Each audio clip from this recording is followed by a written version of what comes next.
Hi friends, it's Tech Rep Alice, and today I want to talk to y'all a little bit about herbicide symptomology when you use something like a plant growth regulator versus a contact herbicide, because how those weeds are going to die down is going to look very, very different. So let's go take a look.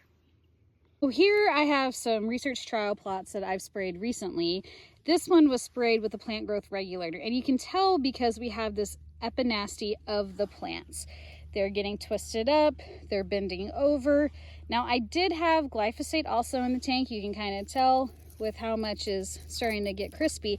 But oftentimes what happens is you'll get this twisting up of the plant, but then it'll sit there. And it could sit there the whole rest of the season and look just like this without getting crispy, without having that nice fresh burn look that we all love to see out there. So that's something to remember as you're out there scouting after applications, is that just because it's sitting there and it's green doesn't mean it didn't work.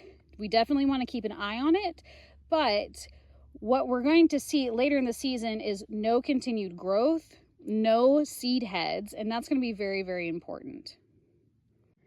Now this plot was sprayed the same day as the other plot we just looked at, but instead of a plant growth regulator, we used a contact herbicide. Now the biggest difference is that you can obviously tell this is a crispy plot. So the contact herbicides kill whatever leaf tissue they come into contact with, which is why we get this really rapid burning. These are sprayed about a week ago. And we don't get that chemical taken into the plant and redistributed like we see with the other systemic products. So that takes a little bit more time in order for it to have a complete unaliving of our plant tissue.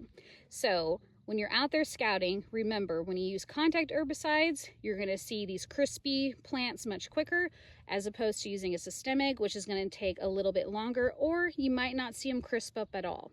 So keep that in mind as you're out there. And remember, scout safely, my friends.